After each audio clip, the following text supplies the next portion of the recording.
کہ سوگ تو 3 دن ہے. بخاری مسلم میں حدیث ہے جو عورت اللہ اور یوم آخرت پہ ایمان رکھتی ہے اس کے لیے جائز نہیں کہ وہ 3 دن سے زیادہ سوگ کرے سوائے اپنے خاوند کے مرنے پہ, وہ بھی 4 مہینہ 10 دن. غم حسین الگ چیز ہے. غم حسین تو سنت ہے. اس کی مثال صحیح بخاری سے لیں, حمزہ ابن عبد المطلب کو قتل کس نے کیا تھا؟ واشی نے. فتح مکہ پہ واشی کو پیش کیا گیا کہ اس کی توبہ قبول کریں. نبی اسلام نے بلا کے پوچھا, واشی یا رسول اللہ, قاتل حمزہ یا رسول اللہ, واشی تیرا اسلام قبول ہے لیکن کیا تو ایسا کر سکتا ہے کہ مجھے اپنی شکل نہ دکھا, مجھے اپنا چچا یاد آتا ہے. کسی نے نہیں کہا یا رسول اللہ سوگ تو 3 دن ہوتا ہے, چچا کو مرے ہوئے 5 سال ہو چکے ہیں. غزوہ احد 3 ہجری میں, فتح مکہ 8 ہجری میں. آپ 5 سال تک حمزہ کو نہیں بھولیں. حمزہ کو کیسے بھول سکتے؟ حمزہ بھائی بھی تھا حضور کا, دودھ پیتا, چچا بھی تھا. تو وہ بخاری کے حدیث میں آتا ہے کہ آپ نے فرمایا مجھے اپنی شکل نہیں دکھانی. پوری زندگی واشی حضور کے سامنے نہیں آیا. نبی علیہ السلام حریص علیکم بالمؤمنین رؤوف الرحیم, اس کے باوجود کہہ رہے ہیں واشی مجھے شکل نہیں دکھانی. اچھا مجھے بتائیں, انسان کو اپنے چچا سے زیادہ محبت ہوتی ہے اپنی اولاد سے؟ چچا کے قاتلوں کی شکل حضور دیکھنا نہ چاہیں, اور حضور کی اولاد کو جنہوں نے قتل کیا ہے ان کے آپ قصیدے پڑھتے ہیں؟ ان کے ساتھ تو وہی ہونا ہے, سحقن سحقن لمن غیر بعد, بخاری مسلم میں. دور کرو انہوں نے میرے بعد میرے دین کو بدلا. یہ تو حوضے کوثر میں جا کے پتا چلے گا. تو میں نے اس میں بولا تھا کہ سوگے حمزہ ختم ہو چکا تھا, غم حمزہ باقی تھا. وہ حضور کی زندگی میں ان کے ساتھ غم پرماننٹلی اٹیچ ہے. اور سر اس کو تو چھوڑ دیں. صحیح بخاری مسلم میں حدیث ہے, سیدہ عائشہ کہتی ہے کہ میں حضور کی بیویوں میں سب سے زیادہ جس سے رشک حسد کرتی تھی نا وہ ختیجہ تھی.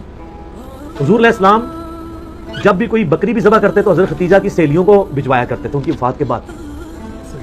تو میں کہا کرتی تھی یا رسول اللہ جیسی ختیجہ جیسی کوئی عورت ہی نہیں ہے. آپ فرمایا اس نے میرا اس وقت ساتھ دیا جب میرے ساتھ کوئی نہیں, اپنے مال کے ذریعے, اپنی قربانیوں کے ذریعے.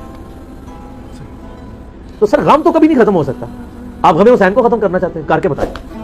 جناب 900 سال تک ممبر آپ کے قبضے میں رہے ہیں, تینوں براعظم آپ کے قبضے میں رہے ہیں, لیکن آپ آل امیہ اور آل عباس کی بدماشیوں کو چھپا نہیں سکے. آج ہر طرف حسین حسین ہی ہے الحمدللہ, اور دن بہ دن بڑھ رہی ہے. ہماری ویڈیو سے پہلے کیا حال تھا, اب تو سب لوگ کانفیڈنس لوز کر چکے ہیں. اب تو کہہ رہے ہیں خدا کے لیے یزید سے ہمیں لانتیں کروا لیں, یزید کے ابا جی کو چھوڑ دیں. اب ہاتھ پاؤں پکڑنے پہ آ گئے ہیں. اب یزید تو ڈسکس ہونا ہی بند ہو گیا, کیونکہ ہم نے بتایا کہ اصل بندہ کون ہے, اصل مسئلہ کیا ہے, ٹوٹی کمند کہاں. تو غم حسین باقی ہے. مسند احمد میں حدیث ہے, غم حسین حضور نے زندگی میں بھی کیا.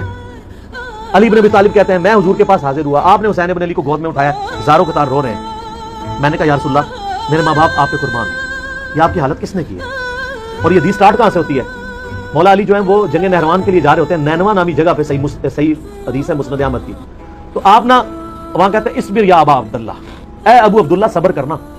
تو ساتھی پوچھتا ہے کہ حضرت علی آپ کس سے باتیں کر رہے ہیں؟ تو حضرت علی حضرت حسین سے باتیں کر رہے ہوتے ہیں, حالانکہ حسین ساتھ نہیں تھے, لیکن ایک نعرے کے طور پہ کہ میرے بچے صبر کرنا.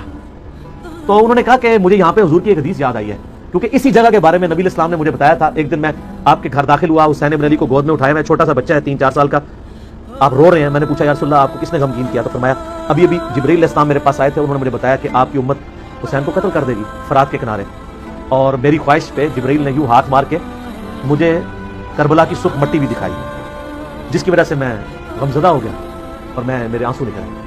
ابھی واقعہ ہوا نہیں ہے, واقعہ ہونا ہے 50 سال بعد. غم حسین پہلے ہے.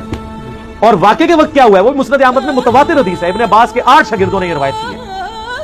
شیخ البانی, شیخ زبیلی دونوں نے صحیح کہا ہے, اہل حدیث بھی صحیح مانتے ہیں. اور یہ وہ حدیث ہے جس کی وجہ سے میں نے یہ فکر حسین اور غدیر خم کے اوپر آواز بلند کی. وہ حدیث کیا ہے؟ مسند احمد میں ہی ہے.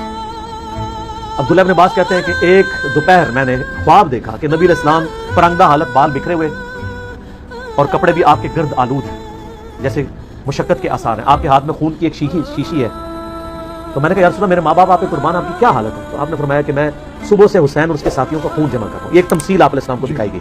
یہ نہیں تھا کہ آپ وہاں فزیکلی موجود تھے, ایک تمثیل دکھایا. تو کہتے ہیں میں گھبرا کے اٹھا. ابن عباس کہتے ہیں میں نے وہ دن اور تاریخ یاد رکھی, اور بعد میں ظاہر اس کو انٹرنیٹ نہیں تھا, ٹیلی فون نہیں تھے, کئی ہفتوں بعد خبر آئی کہ اسی دن یعنی 10 محرم 61 ہجری کو حسین بن علی کو مظلومانہ شہید کیا گیا ان کے ساتھیوں کے ساتھ.